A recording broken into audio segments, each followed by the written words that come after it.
Assalamualaikum Pak Agung. Waalaikumsalam warahmatullahi wabarakatuh. Sehat Sehat nggak semua Pak? ya. Ya, sehat. Mbak Widi sehat ini, Bu Alhamdulillah Pak, Widi sehat sehat ya? Pak. Kenapa Pak? Bu Widi sehat? Widi, Alhamdulillah sehat Pak. Bentar lagi insya Allah mau melahirkan Pak. Lahiran. Iya, mau sudah besar ya lahirannya. Iya Pak. Iya, iya. Gimana Pak? Apa masih kerja di rumah atau di kampus ini? Iya, sekarang masih masih ada dua shift. Jadi shift WFH sama WFO. Jadi kalau biasanya dibagi per 3 hari. Jadi Senin, Selasa itu di rumah, nanti Rabu baru kumpul semua. Lalu yang piket Senin Selasa tadi hari Kamis Jumatnya libur. Jadi dia kerja shift di rumah. Jadi WFH WFO-nya seperti itu. Jadi tetap separuh-separuh. Tapi kalau pas hari Rabu full karyawannya jadi satu di perpus. Tapi kan karyawan perpus cuma 7 orang. Jadi tidak terlalu banyak sebenarnya. Ya di sini juga kita shift juga sih Pak. Ada shift pagi, ada shift siang, jadi sampai malam Pak di sini. Di kita misalnya tidak ada malam sudah Mbak. Hmm. Ya Pak, langsung atau gimana ya Pak? Langsung boleh. Oh, Apa? langsung boleh Pak ya. Ya. Pembahasan kita ini tentang pemanfaatan repositori institusi, Pak. Ya. Bisa dipaparkan atau bisa dijelaskan, Pak, tentang repositori untuk institusi, Pak. Kan banyak ini mana perguruan tinggi, terutama perguruan tinggi swasta yang mungkin ada yang tidak menggunakan repositori, Pak. Gitu, Pak. Iya. Sebenarnya kalau repositori itu kan memang sebenarnya jadi perpustakaan itu kan sebenarnya tempat deposit ya. Jadi perpustakaan sendiri sebagai tempat deposit untuk semua hasil karya ilmiah sivitas. Jadi salah satu medianya itu adalah repositori tadi. Jadi harusnya kalau perpustakaan saat ini harusnya sudah memiliki repositori institusi, baik itu nanti mau pakai ePrint, mau pakai Dispace, mau pakai yang buatan lokal, buatan Indonesia seperti punyanya Mas Dudu itu saya lupa namanya. jadi sama saja. Jadi intinya harusnya memang punya repositori, apalagi repositori menjadi salah satu bagian dalam akreditasi institusi. Jadi mau tidak mau harusnya institusi itu punya repository, baik itu dikelola oleh perpustakaan ataupun dikelola oleh bagian yang lain. Coba ya. Masa pandemi ini apa ada pelatihan lagi Pak untuk repo? Tidak ada. Oh, kemarin ada. Jadi akhir tahun kemarin dengan FPPTI pusat, jadi kita melakukan pelatihan repositori itu selama 4 kali tiap hari selama 4 minggu, tapi tiap hari Sabtu itu untuk seluruh anggota FPTI Indonesia. Jadi baik itu dari wilayah timur, barat, jadi yang area Bali, area NTB, lalu ada yang area Sumatera dan sebagainya macamnya. Jadi tapi daring memang. Jadi pelatihannya via daring. Tapi tidak sedetail yang seperti pelatihan yang biasanya diadakan oleh FPT Jatim ya. Itu kan kita lebih lebih detail di prosesnya. Karena kalau daring kan pastinya ada beberapa hal yang tidak bisa dilakukan kalau repositori itu. Kalau offline kan kita bisa praktekkan langsung gitu ya Pak ya. Kalau Ya, offline itu kita bisa praktekkan langsung. Jadi mulai kita install e-printnya sampai kita ngisi bibliografinya gitu ya Pak ya. iya, jadi ya kalau mungkin kemarin sebelum era kena pandemi, offline itu menjadi salah satu cara yang memang paling efektif ya, efisien untuk belajar.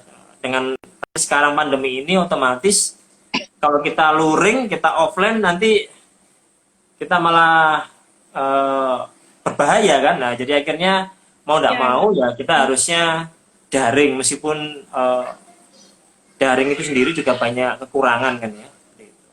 Ya tadi itu akhirnya tidak bisa mengajari secara langsung, kita tidak bisa melihat kesalahan masing-masing peserta seperti itu. gini Pak, untuk di kota-kota kecil, terutama ya kota kita ya, kota saya juga, kota saya maksudnya, Mana kotanya, Mbak? ada beberapa, gini Pak, di kota-kota kecil ya, di kota-kota kecil di kan banyak apa perguruan tinggi swasta gitu Pak. Apakah ada syarat-syarat tertentu untuk bisa eh, bisa bisa menggunakan repo Pak? Iya, jadi meskipun institusi ya, institusi itu besar, kecil, memang sebenarnya bisa saja menggunakan repositori. Jadi repositori tidak harus kita punya server sendiri, kita tidak harus punya maksud saya tidak harus punya yang mahal, tidak harus punya yang sangat sangat wah. Jadi repositori bisa kita mulai dengan komputer yang kita miliki, PC-PC yang seadanya seperti itu gitu. Tapi memang pastinya ada kelemahan karena repositori ini kan harusnya nyala 24 jam, sedangkan kalau kondisinya komputernya itu yang tidak sesuai spesifikasi, tentunya kan menjadi apa ya istilahnya, tidak maksimal dalam pengelolaan repositori. Jadi harusnya perpustakaan-perpustakaan institusi yang di daerah, yang di kota-kota kecil bisa punya repositori. Memang harusnya mulai membangun repositori dari yang biasa dulu. Nanti kalau misalkan sudah banyak mungkin dan itu menjadi suatu yang penting bagi kebutuhan institusi, harusnya institusi bisa memberikan perhatian lebih ya. Oh ternyata ini penting dan harusnya bisa diadakan misalkan suatu perangkat keras khusus ya. Jadi nanti kalau sudah terlihat pastinya harusnya bisa diberikan apa ya penambahan spesifikasi untuk repositorinya.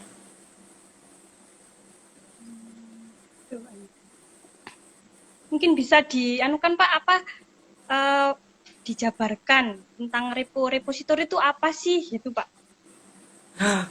Wah, pertanyaan sulit Awal ini. awal awal gini Pak, awal awal awal mulainya repo itu gimana gitu Pak? Kan Awal ini Pak mulanya Agung ya, repo. Pak Agung ini yang mencetuskan kan Pak Agung ini. Loh, bukan saya, Iya bukan Pak, saya bukan sebenarnya. dong. Jadi repositori ini kan memang ya sudah lama di luar negeri sudah lama. Jadi dulu kan memang namanya Institutional Repository. Jadi dulu saya lupa sejarahnya, tapi memang perkembangan repo ini kan dilihat karena memang ada kebutuhan untuk diseminasi informasi kan ya. Jadi untuk penyebarluasan informasi. Eh, Lalu softwarenya bermacam-macam gitu loh. Softwarenya bermacam-macam. Ada banyak sekali software yang bisa digunakan untuk repository. Tapi memang beberapa harusnya satu institusi itu memiliki satu repositori institusi. Satu perguruan tinggi itu hanya cukup punya satu karena memang tujuannya repositori itu kan wadah. Jadi dia tempat untuk menampung dan mempublikasikan lokal konten. Kita ngomong lokal konten berarti harusnya semua hasil karya sivitas, baik itu ada berapa fakultas maupun itu lokasinya berjauhan, harusnya punya satu repositori utama. Karena nanti orang-orang atau istilahnya kita pengguna atau pengunjung website itu kan kita cukup masuk ke satu repo tadi, tapi sudah bisa melihat misalkan fakultas informasi, fakultas kedokteran, cukup di satu tempat saja, tidak tiap fakultas punya repositori. Fakultas ini punya repositori. Jadi memang tujuannya repositori itu sebenarnya menghimpun semua koleksi, lalu juga sharing informasi yang sudah dimiliki tadi. Cuman tergantung mau apakah koleksinya mau di open access-kan semua, ataukah memang ada koleksi-koleksi yang bagian-bagian tertentu yang mau di istilahnya apa di private gitu ya. Iya, di private. Jadi bab-bab yang penting mungkin itu mau ditutup karena berhubungan dengan hak cipta atau apapun itu.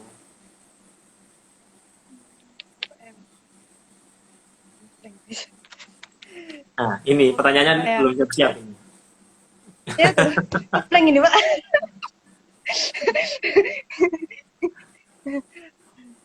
Gini Pak, eh, di di institusi kami itu untuk skripsi Pak ya, untuk skripsi itu pempostingan ke repositorinya itu kita masih kami yang apa namanya yang upload Pak gitu. Ya, Kalau misalnya kalau kita sih khawatir Pak ya, kalau misalnya mahasiswa yang upload itu takutnya urutannya itu bibliografinya itu nggak sesuai gitu Pak. Mungkin ada apa namanya kiat-kiat bisa menuju ke upload mandiri untuk apa untuk skripsi gitu Pak. iya. Solusi. Mm.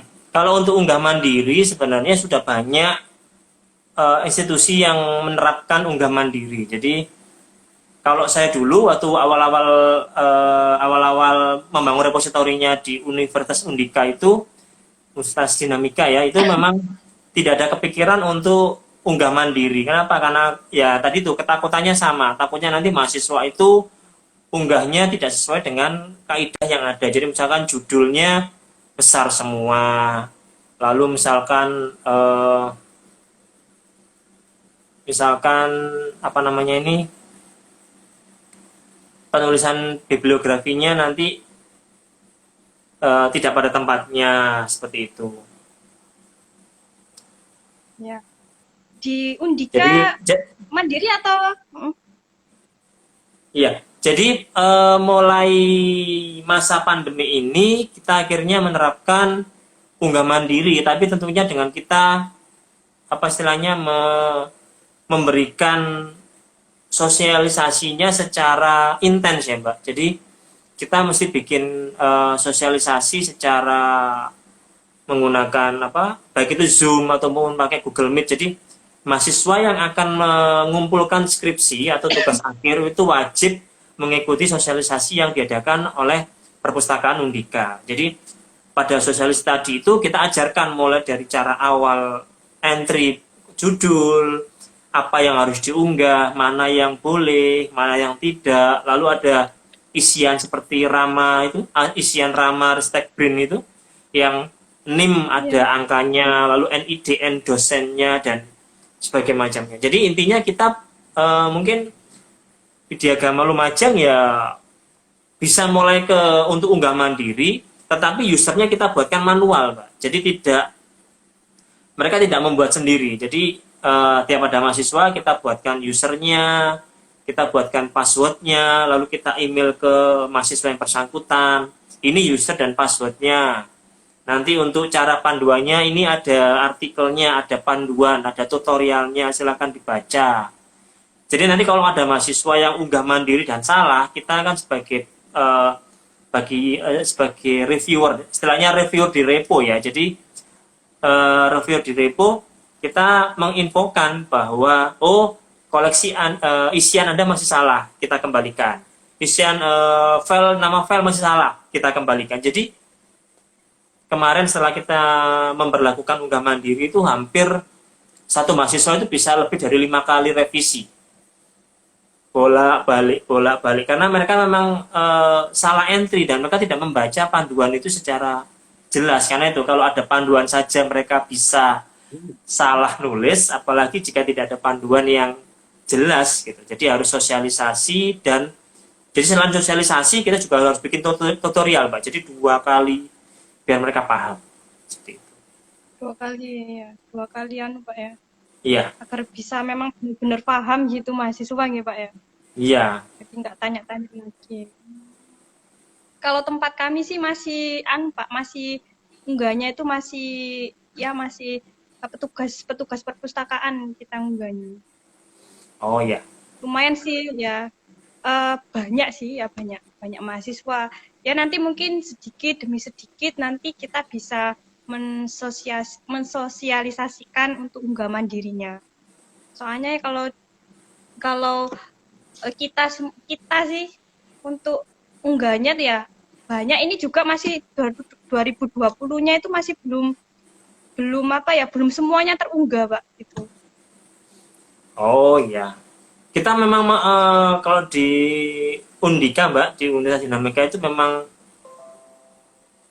TA-TA lama yang sudah pernah ada itu memang yang unggah adalah dari staf perpustakaan.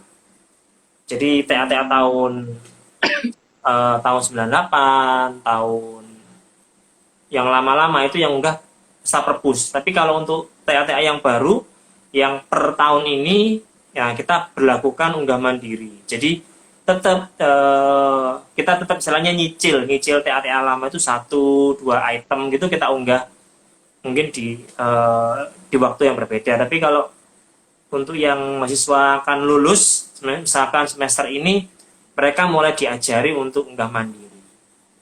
Pastinya ada nilai plus, ada nilai negatifnya karena memang yang sebelumnya belum pernah lalu ke sana pastinya banyak oh ternyata ketemu begini, ternyata ketemu masalah ini, ternyata nanti harus seperti ini. Jadi ya tapi tidak apa-apa sih, itu kan memang proses ya. Jadi proses memang yang harus dijalankan ketika kita mau memulai sesuatu yang baru. Jadi ya monggo dimulai aja Mbak di Widagama Lumajang mulai unggah mandiri. Tapi dengan persiapan yang planning jelas gitu. Saya yakin Bu Widi bisa kok, Bu Widi, Mbak Devi bisa pastinya.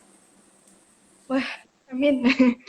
Gini Pak, saya mau tanya Pak ya, untuk ke Harvard-nya ke Rama itu butuh berapa waktu sih Pak? Saya mau tanya itu kemarin itu Pak.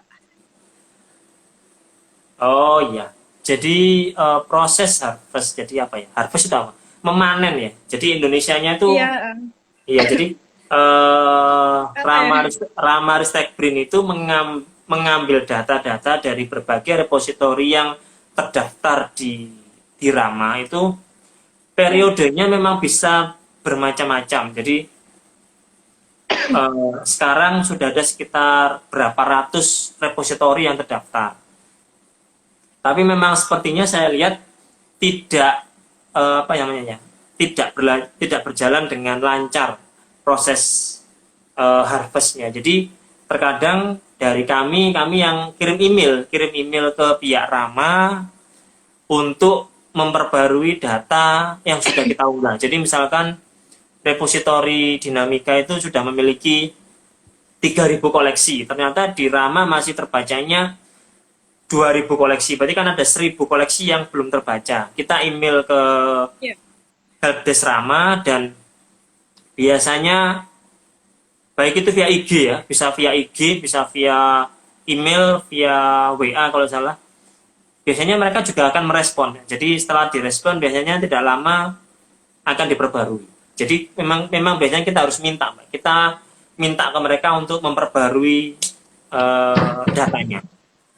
Kalau tidak minta biasanya tidak diproses secara otomatis. Iya, kemarin saya juga email ke Rama juga. Tapi itu memang ada balasan apa enggak ya, Pak ya? Harusnya ada balasan. Jadi iya, Mbak. Harusnya ada balasan. Atau via IG-nya Rama juga biasanya dibalas oleh adminnya Rama. Gitu, Pak ya. Jadi langsung helpdesk gitu Pak ya, email ke helpdesk gitu. Ya, ingat saya tuh HD Rama kalau nggak salah, HD Rama. Jadi helpdesk Rama Ristek Brin kalau nggak salah.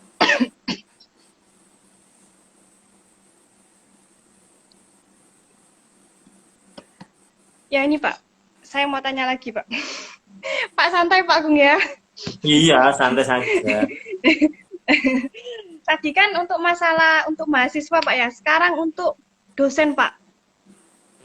Oke. Dosen ini kan beberapa karya dosen itu kan masuk ke repositori gitu Pak ya. Ini masih belum bisa unggah mandiri juga. Kemarin juga yang saya tanyakan ke Pak Agung sama rekan saya kemarin ada permasalahan kayak gitu. Ada permasalahan kemarin tuh Pak yang linknya hilang itu. Nah, itu iya.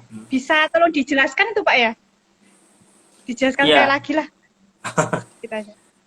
Ya, jadi kalau aja, Pak. Iya. Jangan banyak-banyak ya. Ya sedikit aja. Iya, jadi kalau saya lupa di surat apa ya. Jadi ada memang ada surat edaran dari Dikti yang menjelaskan bahwa untuk pengurusan Javung dosen itu salah satunya itu bisa diunggah di repositori institusi. Jadi selain karena kan kalau dosen itu kan menulis jurnal misalkan ya, menulis artikel jurnal itu kan artikelnya sudah terbit di pengelola jurnalnya, misalkan di jurnal A gitu ya nih artikelnya. Tapi kan ada pengantar lain, ada dua item lain. Jadi ada item hasil cek plagiarisme dan Ya. peer review. Nah, Iya. dua dokumen ini yang biasanya itu bingung sama dosen mau diletakkan di mana. Karena itu ada keterangan kalau biasanya dari reviewer Dikti menyatakan bahwa dua dokumen tadi itu kalau bisa diunggah di repositori institusi. Jadi gunanya apa? Gunanya ketika nanti dimasukkan ketika dibutuhkan untuk pengisian di saya lupa namanya apa ya, Simliptapmas ya atau apa gitu. Jadi ketika pengurusan Javung itu maka link dari repositori tadi itu baik itu peer review ataupun plagiarismenya linknya langsung dimasukkan ke bagian pengurusan Javung dosennya. Masalahnya kadang-kadang ada seperti permasalahan yang dialami kemarin sama Mbak Devi kemarin, linknya hilang. Nah, ini jadi masalah. Kalau linknya hilang, otomatis data yang sudah masuk ke Simliptapmas itu atau data yang masuk ke Dikti itu harus diperbarui karena ketika reviewer nanti ketika melakukan pengecekan dokumen misalkan peer review diklik kok tidak ada, hilang, maka pasti pengajuan Javungnya akan dikembalikan ke institusi ya, institusi. Nah itu karena itu saya beberapa kali kalau ketika acara seminar mesti menjelaskan kalau bisa di repositori di ePrint itu tidak ada penghapusan data. Diusahakan jangan sampai ada penghapusan data. Kalau bisa itu hanya perubahan data. Jadi kalau salah jangan dihapus tapi diedit saja. Jadi kalau judulnya salah jangan dihapus, edit saja, nggak apa-apa. Jadi nanti filenya diganti, tapi tidak sampai menghapus item karena nanti kalau menghapus suatu ID item ya tadi tuh taponya nanti pas dicek sama reviewer hilang. Nanti dosennya mencak-mencak. Wah, ini di mana ini saya sudah ngurus Javung linknya kok hilang. Ini pasti perpustakaan ini yang bertanggung jawab. Nah, perpus lagi. Terus lagi. Ya kan? Soalnya kan kemarin itu kan satu judul itu ada beberapa banyak dosen gitu Pak ya. Mungkin ya dosen ini upload gitu kan. Seharusnya kata Pak Agung itu ya untuk peer review-nya sama apa namanya cek plagiasinya itu kan hanya itu yang diupload gitu Pak ya. Untuk apa namanya? Untuk filenya yang satu judul itu tetap satu apa Pak ya? Satu tempat itu nggih Pak ya?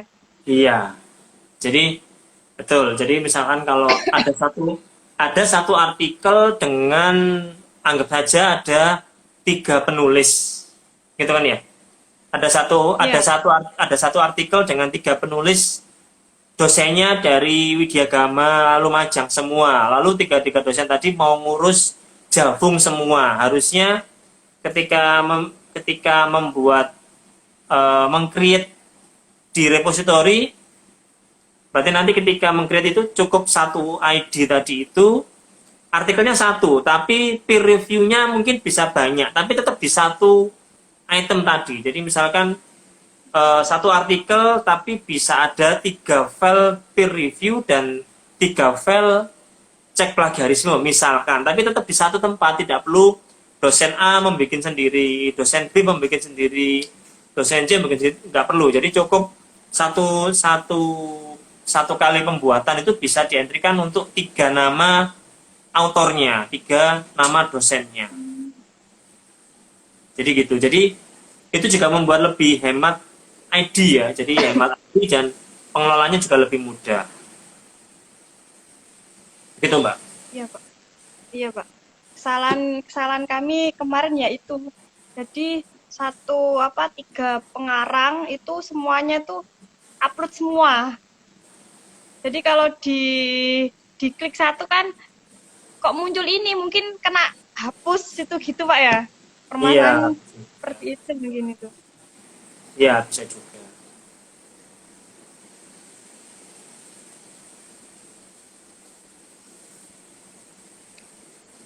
Hmm, untuk 2021 ini apakah Repo ada fitur baru Pak? Ya paling baru untuk April ya, repo kan macam-macam. Jadi paling baru untuk April ini ya masih versi 3.4.2. Jadi fitur barunya apa ya? Saya tidak terlalu eh, melihat sampai detail memang, tapi menurut pengembangnya sih lebih mudah ditemukan di search engine, baik itu di Google Scholar ya, Google Scholar maupun di Google Search-nya. Jadi, tapi kayaknya ini habis ini mau ada yang muncul muncul 3.4.3, tapi saya tidak tahu kapan akan launchingnya. Tapi kita tidak harus ngikutin Mbak ya. Jadi kalau muncul tiap versi baru kita mau ikut versinya, nanti tiap kali muncul berarti kan kita harus upgrade. Nah ini masalahnya, upgrade April ini tidak semudah upgrade aplikasi yang lain, karena kita harus install beberapa paket-paket aplikasi yang berbeda. Seperti itu. Itu Pak ya. Berarti masih upgrade Pak ya? Harus upgrade gitu nggih? Ya kita tidak harus upgrade dengan versi yang paling baru. Kalau koleksinya misalkan sudah di atas 10.000, upgrade itu suatu hal yang agak riskan. Jadi ada beberapa perguruan tinggi itu yang masih menggunakan EPRIN versi lama, karena takutnya kalau nanti upgrade itu linknya bisa hilang atau filenya bisa hilang. Nah itu karena itu sebelum upgrade harus di trial dulu di komputer yang berbeda, server yang berbeda, jalan tidak ketika upgrade-nya. Kalau memang benar-benar dipastikan semua linknya tidak bermasalah, ya monggo upgrade. Tapi kalau itu ternyata bermasalah, ya tetap pakai yang versi lama saja, tidak masalah. Tapi sama saja nih Pak ya? Pastinya versi baru lebih banyak Di perubahan pasti. Jadi kayak ada bug-bug yang mungkin sudah dihilangkan di versi yang baru. Seperti itu.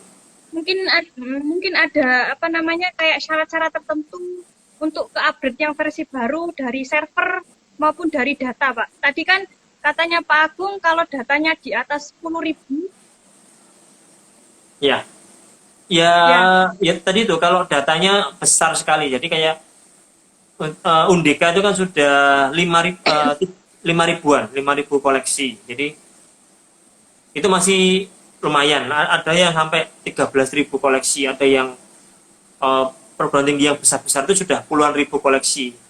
Dan itu masih pakai EPRIN yang versi lama. Itu kalau mau upgrade,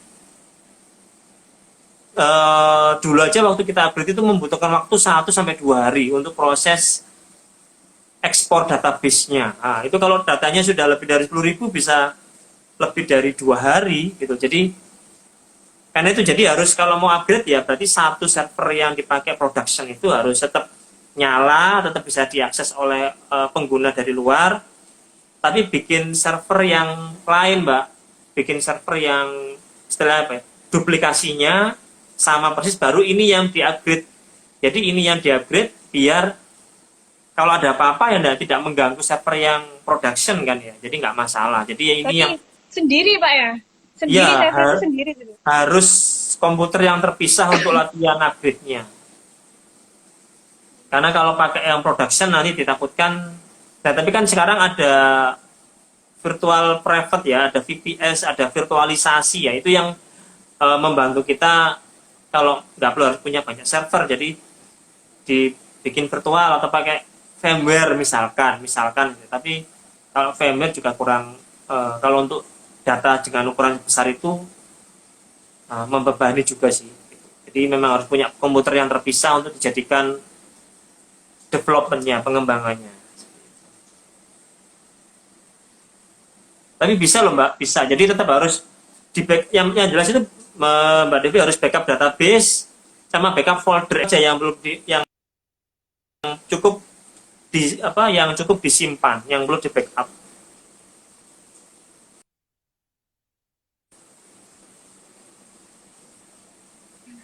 Oke, Pak. Mungkin untuk backupnya, salah Mbak. Bentar Mbak ya. Nggak apa-apa, namanya juga. Iya Pak. Ya mungkin untuk upgrade-nya mungkin nanti dulu ya Pak ya. Mungkin kita fokuskan dulu kita ke mahasiswa dulu mungkin gitu Pak ya. Ya, Dan dosen-dosen jadi, untuk pemanfaatan reviewnya dulu. ya yang penting sosialisasi ke dalam sivitas internal itu yang penting. Jadi ini loh repo itu bermanfaat sebenarnya gitu kan. Jadi repo itu juga mengurangi plagiarisme gitu kan. Karena sekali terunggah di repo harusnya bisa dicek seperti Turnitin, FlexScan itu bisa mengecek ke repo kita. Jadi sebenarnya kalau kita makin cepat mengunggah koleksi dari mahasiswa, dari dosen itu juga sebenarnya mengurangi plagiarisme juga gitu. Malah kalau tidak diunggah di repo, berarti ada dua kemungkinan, takutnya itu dia plagiat punya orang lain atau dia takut punya dia di copy oleh orang lain. Benar Pak. Jadi harus menyarankan memang ayo diupload biar, karena kan plagiat itu kan kita ngomongnya cepet-cepetan mana kan Pak. Jadi cepet publish kapan gitu kan.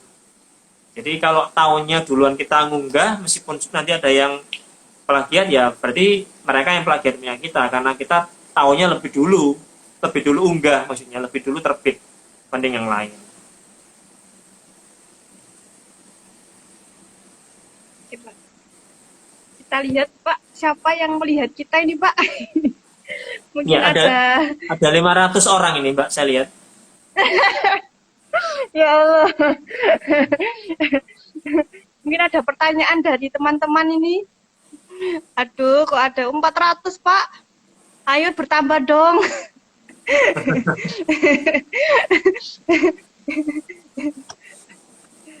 Ya mungkin kalau materinya drakor gitu masih banyak yang lihat Mbak. Aduh. Drakor Nah, Pak. karena materinya repositori jadi wah ini materi apa ya mungkin gitu. Tapi di Widyagama apakah mahasiswa Mbak juga paham tentang apa maksudnya ini repo, kalian harus ke repo, kalian harus unggah ke perpus, kalian harus nanti repo ini apa, mencari kalau sumber rujukan di repository gitu memang Ya, mahasiswa. kalau untuk gini Pak, kalau untuk sumber rujukan ini dari tahun kemarin, alhamdulillah kita sudah mensosialisasikan ke mahasiswa sih. Kalau untuk unggah mandiri ini masih belum Pak. Gitu.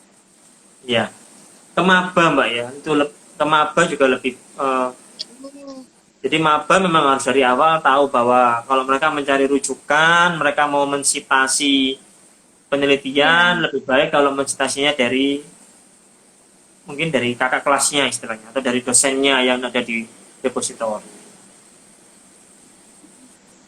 Ini kita kegiatannya itu kemarin untuk fokusnya itu untuk tingkat 4 sih Pak. Yang mau skripsi itu. Ya, kebanyakan yang tanya itu ya yang tingkat 4 itu, yang cari judul, filenya juga. Kalau kita kan memang untuk bab 4 sama bab 5 itu karena kebijakan dari lembaga, kebijakan dari ketua, kita private Pak untuk bab 4 sama bab 5-nya. Oh iya. Jadi yang bisa dilihat. Tidak apa-apa kok Mbak. Tidak apa-apa, private tidak apa-apa. Tidak ada masalah dengan penutupan beberapa bagian dari skripsi. Karena memang juga ada kadang-kadang beberapa perusahaan itu yang tidak ingin datanya dipublikasikan. Jadi ada surat keterangan bahwa perusahaan A itu melarang datanya dipublikasikan. Jadi mau tidak mau kita dari perpustakaan juga untuk misalkan bab 3 atau bab 4-nya memang kita tidak tampilkan. Itu memang ada seperti itu. Dan itu memang tidak masalah. Kebijakan dari ketua atau lembaga institusi sendiri gitu nggih Pak ya? Ya, kalau dari institusi kami sebenarnya semuanya kalau bisa di full text kan. Jadi tidak ada yang dibatas-batasi sebenarnya. Karena memang kalau dibatasi itu malah nanti tidak kelihatan kalau akan dilakukan cek plagiarisme kan sebenarnya. Kalau full text itu berarti mulai cover semuanya tanda tangan juga gitu Pak ya? Berarti sesuai fisik gitu gitu Pak ya? Iya, jadi kita di Undika, di Universitas Dinamika itu kita full text mulai cover sampai daftar pustaka. Lalu pada halaman pengesahan yang ada tanda tangan dosen pembimbing dan penguji itu wajib asli, wajib di-scan. Lalu lembar pernyataan publikasi itu juga harus di-scan karena ada materai yang mereka harus tanda tangani. Jadi mereka memberikan hak kepada perpustakaan untuk mempublikasikan hasil karyanya. Jadi itu 2 halaman itu memang harus asli karena ada hak cipta dan ada dosen pembimbing di sana. Dan itu nanti biasanya dibutuhkan dosen pembimbing, Mbak, kalau mereka mau ngurus kepangkatan. Jadi mereka kan masih butuhnya, dosen kan masih membutuhkan data-data mahasiswa yang pernah dibimbing. Jadi mereka nantinya tidak perlu menyimpan itu. Jadi mereka cukup masuk ke repo kita, mereka tinggal ngambil bagian pengesahan, sudah. Jadi memudahkan dosen untuk melihat siapa saja yang pernah dia bimbing, gitu aja. Dan karena sudah ada tanda tangan dan ada stempel, jadi itu memudahkan sebenarnya. Iya Pak, benar. Kalau tempat kami untuk pengesahan nggak dimasukkan sih, hanya cuma filenya saja yang dimasukkan. Jadi cover abstrak bab 1, bab 2, bab 3 sampai daftar pustaka itu aja.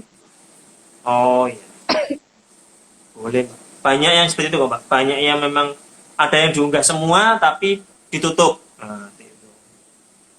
Jadi diunggah Oh iya, semua tapi bab 3, bab 4-nya ditutup hanya untuk admin misalkan seperti itu.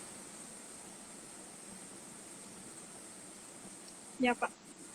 Ini kayaknya nggak ada yang tanya ya.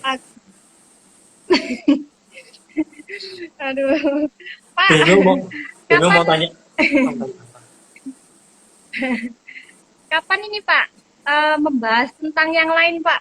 Selain tentang repo, mungkin tentang apa namanya perpustakaan virtual Pak. Boleh sih, Mbak. Kalau sudah Ya, masuk sih. ya, perpustakaan virtual itu seperti yang bagaimana sih, Mbak? Kalau yang di Mbak Devi, oh itu katanya, Ya tentang apa ya kemarin jalan-jalan virtual perpustakaan gitu Pak. oh ya, ada beberapa perpustakaan yang memang Mm-mm. mempunyai acara jalan-jalan virtual ya. Jadi ya itu sebenarnya kan Mm-mm. untuk juga sosialisasi ke maba. Jadi ini loh perpustakaan kalian kan belum pernah masuk ke perpus. Jadi perpus punya event nunjukin tiap fasilitas, tiap ruangan, tiap bagian-bagian perpus seperti itu sih. Kalau ngomongin learning Kayaknya common, wah itu bisa sama Bu Desi. Bu Desi itu memang keahliannya di learning common. Jadi apa? ngelola Mm, tempat yang baik seperti apa itu dengan eh, Bu Desi. Itu oh boleh juga itu Pak. bisa jadi topik baru Mbak Iya, nanti bisa langsung diajak saja Bu Desinya. Desi Pak. Iya, Bu Desi.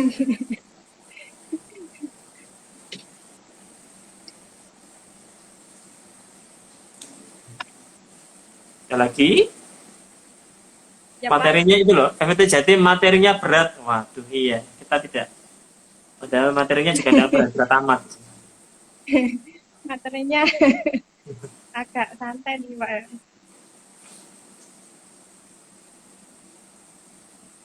Oh, gini, Pak. Saya mau tanya, Pak, tentang itu, Pak. Eh, seharusnya server repo itu memang harus sendiri atau gimana, Pak? Atau boleh digabung atau gimana? Ya, kalau ngomongin server, rasanya tidak banyak perpustakaan itu yang memiliki tim IT kan ya. Jadi Iya, Tim Widagama kan punya Mbak Devi. Mbak Devi kan backgroundnya IT kan. enggak, Oh, iya enggak, kan? Pak. Iya kan? Lalu Enggak, Pak. kalau Belajar masih ya. itu kalau hal seperti itu memang harusnya kita tetap koordinasi dengan pihak Puskom. Jadi pihak Puskom atau pihak IT di institusi. Jadi memang biasanya kalau banyak perpustakaan itu yang memang tidak bisa mengadakan server sendiri, Mbak. Jadi karena dia kan pasti ngikut institusinya. Jadi ngikut server yang dimiliki oleh institusi ya.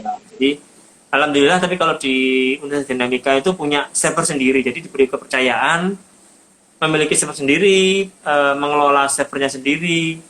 Jadi lebih enak memang. Tapi kalau bagi yang tidak punya, ya tadi itu, jadi harusnya bisa koordinasi dengan pihak Puskomnya. Ini perpus kepengen punya repo, kira-kira Puskom punya komputer enggak ya yang bisa dipakai untuk repo. Repo itu kebutuhannya seperti ini gitu. Jadi kan repo yang kita omongkan kan ini Eprin ya. Jadi Eprin itu memang agak lumayan tinggi spesifikasinya. Jadi harusnya eh, pihak Puskom itu juga bisa tahulah kebutuhan dari Eprin. Ya, itu juga tambahan dari FPT Jatim. Betul sekali, Ya, yang Pak, belum itu. punya server yang belum punya server bisa ikut konsorsium hosting Eprin yang ada. Jadi ya tadi itu alternatif ya, solusi alternatif bagi yang tidak punya server dan tidak punya SDM. Jadi dengan hosting di konsorsium FPT Jatim itu servernya sudah jadi, Eprinnya sudah jadi, perpustakaan tinggal entry saja. Nanti kalau misalkan ada error, ada apa, bisa ditanyakan ke PIC yang bersangkutan. Jadi enak wis, tidak perlu install, tidak perlu bingung gimana caranya, tinggal langganan di FPT Jatim. Ini promosi nih ya, FPT Jatim ini promosi ya jadi ya. Iya, Ya, Pak. kita kita punya promosi berarti.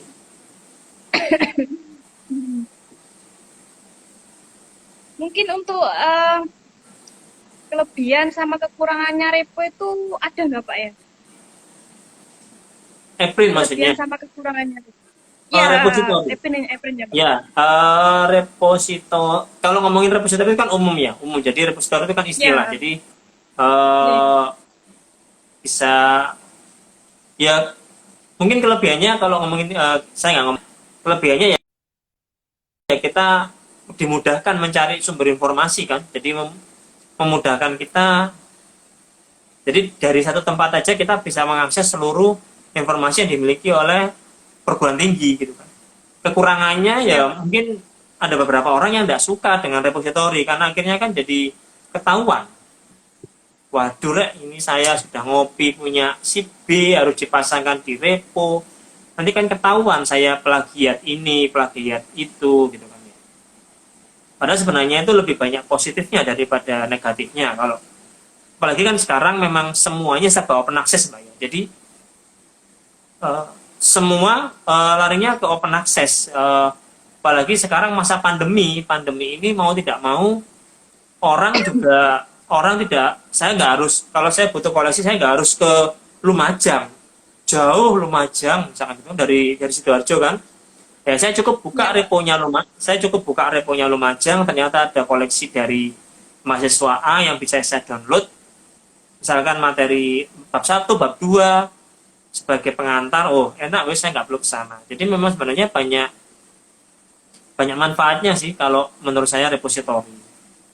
Tapi kalau ngomongin software, wah bisa bermacam-macam ya. Eprint seperti ini, Dispace seperti ini, lalu Stiadi ya tadi ya. Tadi saya lupa tadi namanya, produknya Indonesia itu Stiadi itu seperti ini. Jadi macam-macam itu, dan juga kadang-kadang juga tergantung opini dari masing-masing pengguna juga.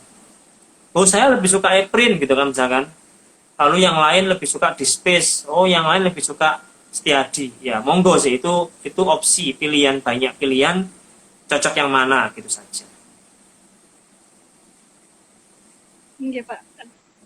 Berarti intinya itu repo itu untuk mempermudah sivitas untuk mencari atau menggali informasi, Pak ya, dari karya ilmiah gitu nggih, Pak ya. Ya. Jadi sebenarnya, repo kan punya jadi repo itu bermanfaat untuk sivitas mahasiswa, untuk Ya, dosen, juga untuk orang luar. Orang luar di mana manfaatnya ya? Berarti kalau untuk orang luar di luar sivitas, salah satunya untuk prestis. Jadi dari repo kan nanti ketahuan dosen A itu ternyata sangat banyak ya tulisannya, itu bisa kelihatan. Dari Google Scholar itu bisa juga. Lalu jejaring, dengan repo kita repo kita online dan makin banyak yang mengakses, sebenarnya bisa jejaring ke iOS ya kan, Indonesia OneSearch, bisa jejaring ke misalkan Kerama. Otomatis dengan banyak jejaring membuat perguruan tinggi kita itu makin dikenal orang. Jadi ya arahnya ke sana. Jadi arahnya memang manfaatnya tidak hanya untuk internal tapi juga untuk eksternal. eksternal. Jadi iya, pastinya memang seperti itu. Nanti kalau ketika ada IPT, reviewernya tanya, sudah punya repo? Belum. Nah, nanti bingung, Mas. Poinnya berubah pasti.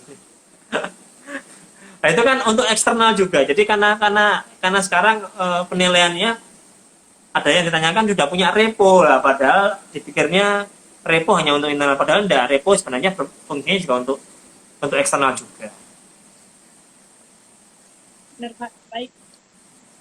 Oke, Pak Agung, ini kurang 5 menit, Pak Agung. Oh iya. Oke, mungkin ada yang tanya ya, Mbak ya? Nggak ada yang tanya mungkin ya? Oh, Iya, Pak. Ayo, mungkin ada yang tanya. Selama tanya pandemi ini gimana, Pak? Selama apa ya, Mbak? pandemi ini gimana? Pekerjaannya, Pak? Semakin banyak atau gimana? Ya, kalau di perpustakaan Undika itu, kalau kami, jadi Bu Desi, bukan Bu Desi sebenarnya, istilahnya itu WFH sama WFO. Jadi ya kalau kita WFH berarti ya kita kerja di rumah ya. Jadi, PC ini, alhamdulillah di rumah punya koneksi internet. Jadi ya kita semua komputer karyawan di perpustakaan itu nyala Mbak tiap hari. Dan nanti, teman-teman yang sedang WFH itu kerjanya ya remote dari rumah. Jadi WFH itu bukan berarti di rumah nggak ngapa-ngapain loh Mbak. Bukan, jadi Kerja. di rumah itu juga kerja. Jam kerjanya mulai setengah 8 sampai setengah 4. Hanya saja kalau di rumah itu kan kita bisa sambil ngomong anak gitu kan, sambil bisa ya sedikit-sedikit ke pasar gitu kan ya. Tapi tetap kerjanya kita tetap, eh, kayak bagian pengolahan koleksi ya, mau nggak mau, karena pengolahan koleksi kita itu aplikasinya desktop, berarti kan terinstall di komputer kantor, mau nggak mau dari rumah remote komputer kantor, seperti itu. Berarti nggak pernah mati, Pak ya? Anunya, Ya, komputer kantor yes. tuh nggak pernah mati. Iya, jadi memang sekarang ini tidak pernah mati. Jadi memang harus nyala, karena kalau mati pun ya ketika ada teman yang masuk kantor minta tolong untuk dihidupkan, jadi ya kita hidupkan. Jadi kecuali hari memang mau nggak mau harus online, Mbak. Jadi karena memang ini kan apa namanya ya, juga itu kan juga pekerjaan. Jadi WFH meskipun di rumah bukan berarti di rumah bisa kemana-mana kan gitu. Nanti work from Iya, home, benar. nanti dipikirnya bisa jalan-jalan ke TP gitu atau ke mall gitu ya, enggak. Jadi ya tetap kerja sama saja. Mungkin Coba ada kerja kegiatan Pak perpustakaan. gimana Mbak? Gimana Mbak? Undika Gimana? Pak, mungkin ada kegiatan perpustakaan Undika selama pandemi ini. Kita masih sosialisasi tentang, kita kan baru saja meluncurkan Lion, Mbak ya. Jadi Lion itu library online service itu, jadi layanan istilahnya itu satu tempat untuk mahasiswa biar untuk pengurusan ini skripsi. Jadi kita masih prosesnya masih sosialisasi tentang Lion, lalu tentang jadi mahasiswa itu cukup masuk satu tempat, di sana itu mereka Lion tidak hanya untuk unggah mandiri, tapi Lion juga untuk pemesanan koleksi, untuk perpanjangan koleksi. Jadi pemesanan dan perpanjangan koleksi tidak perlu ke perpustakaan. Lalu dan ada juga yang unggah mandiri tadi. Jadi unggah mandiri itu dari satu pintu dari satu tempat tadi itu dia bisa memonitor kira-kira proses saya itu sudah sampai mana gitu loh. Harusnya kan karena unggah mandiri berarti mahasiswanya kan di kami kan sudah tidak mengumpulkan koleksi fisik, Mbak Devi.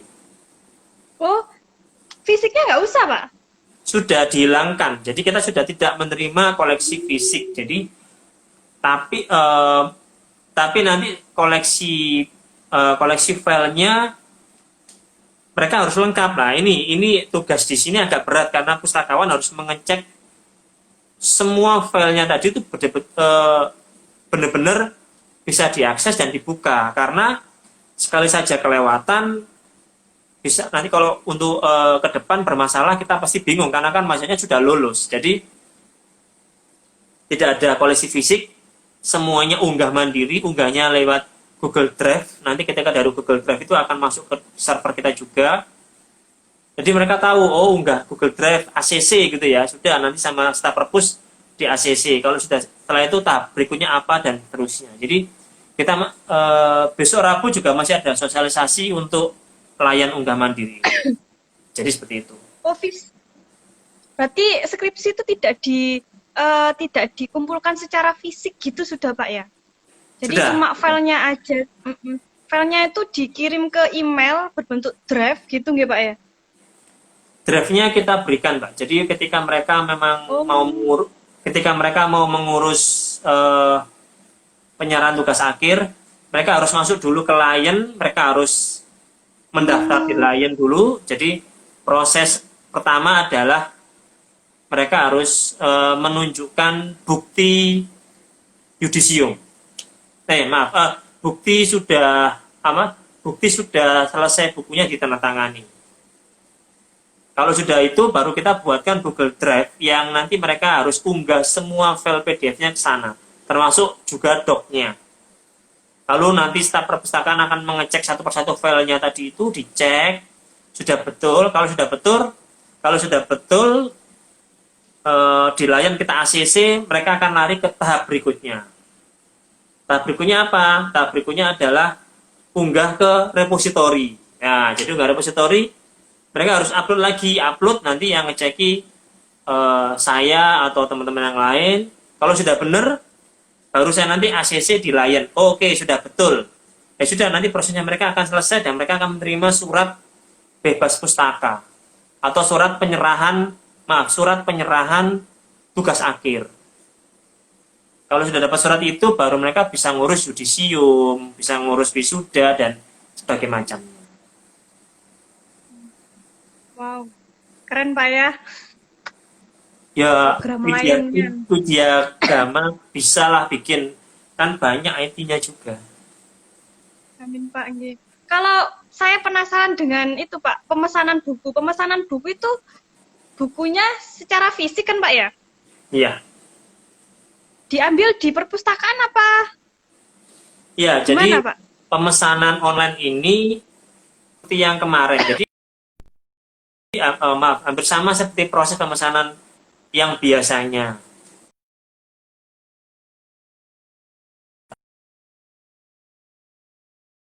Itu nanti ketika mahasiswa A pesan koleksi ini, yang mengambilkan koleksinya adalah staf perpusnya.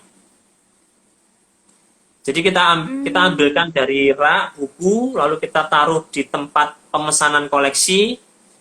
Setelah itu nanti kita aktifkan notifikasinya bahwa oh ini loh bukunya sudah ada di perpus, silahkan diambil, maksimal ngambilnya 3 hari. Kalau sudah lewat 3 hari, bukunya dikembalikan lagi ke rak. Nah, ketika seperti itu mereka boleh, Pak, bukunya tolong dong dikirim ke kos-kosan atau ke rumah kami pakai Gojek, mungkin pakai Grab. Ya, boleh. Jadi nanti mereka tinggal biayanya berapa, nanti itu masuk ke biaya itu, ya sudah bukunya nanti kita kirimkan ke yang bersangkutan. Atau mau diambil ke perpus juga boleh. Oh gitu Pak ya. Iya, Ya, punya kami ya. Oh, di sini sih masih mengambil secara mahasiswa aja yang langsung ke sini Pak gitu. Untuk pengambilannya, untuk lewat Gojek atau lewat Grab atau lewat apa masih belum sih. iya. Karena memang kalau pandemi kadang-kadang kan ada beberapa mahasiswa yang mungkin juga tidak mau ke kampus, ya itu salah satu alternatif. Ya sudah kita bisa membantu lewat pengiriman delivery tadi itu. Iya Pak. Aduh Pak Agung, waktu sudah menunjukkan jam 2. Oh iya. Apa masih lanjutin ya Pak? Oh, lanjut sampai malam, wah jangan Mbak, nanti ngantuk nanti. Aduh, aduh, terima kasih loh Pak Agung atas waktunya, Masya Allah. Iya, Hari ini saya mendapatkan, kami semua mendapatkan ilmu yang sangat banyak sekali.